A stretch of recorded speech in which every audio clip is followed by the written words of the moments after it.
I decided to do my movie on Agora. Agora was based around Hypatia. She was a very famous philosopher who studied the way of how the universe works.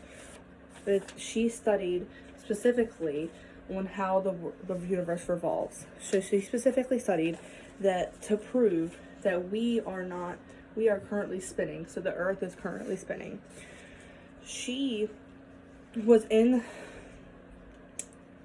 Alexandria, Rome, during the fall of Rome. So she was very involved in the fight between Christians and pagans. Pagans were people who worshipped, obviously, Roman gods, whereas Christians worshipped Jesus and Christ. In this fight, there were lots of deaths and lots of fighting, which in the film was very inaccurately shown. In the film, it shows that Christians are very, very brutal, violent people who consistently fight and kill people. This is very inaccurate to the actual representation in history. In history, it is represented that Christians are very peaceful people who just want to spread Christianity. At the time, Theodosius was the Roman emperor. He was the first emperor in Roman history to actually accept Christianity. This made a dramatic change in everything that revolved around Alexandria. Alexandria was once a very Roman pagan place, but seeing that Theodosius accepted Christianity, it made a big difference in how things happened for Rome. There was a great fight between Christians and pagans, which actually caused the fall of the library of the Sacropium. This library held the contents of some very, very important documents. This library went down in history as something that was collected. Once, and very long before the movie took place, the library held contents of almost every book and every scroll that came onto this island. Every single person that came on, they would make a copy of the book, and it would be a grand place. The place was viewed as somewhere where any type of philosopher, any type of historian, anything like that would come just to really talk and really see all of these books.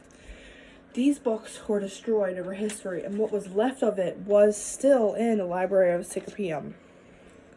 Then, as Christianity viewed science to be a very negative thing, because science goes against the views of Christianity. Science says that what Christians believe is not true, that there is some grand being which is not God, that there's so many different things that counters Christianity in that. So, to counter the pagans, Christians went into this library and destroyed all the scrolls and practically burned them all to the ground. This was a major event that was shown in the movie because it is something that's major in that historical time. The fall of Rome takes place around this time, and it's a very important historical factor. But there weren't enough interesting facts around that. All we saw in the film was mainly revolving around Hypatia. She is what the whole movie is based around.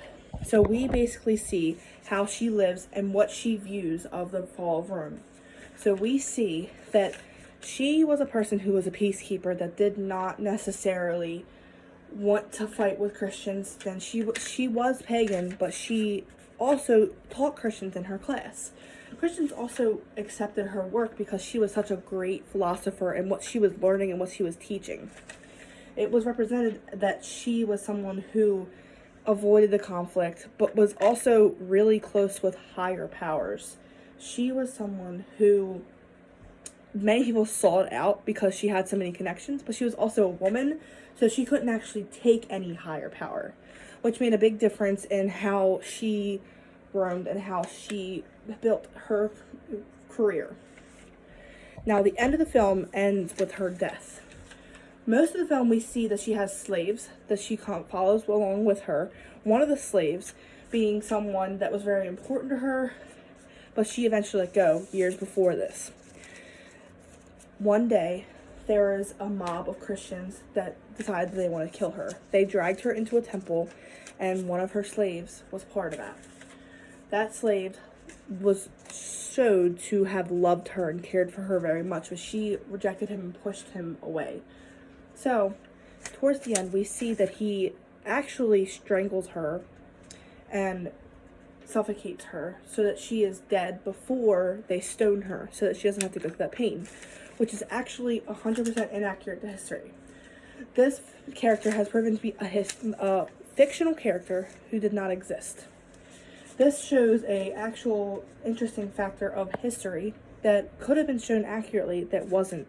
It was shown that she had died before the stoning, which is not true. She was stoned to death, and there was no type of suffocation beforehand. This film was very accurate to the way that they portrayed Hypatia, but it wasn't very accurate in the way that they showed the actual fighting of the Christians versus the pagans. Thank you.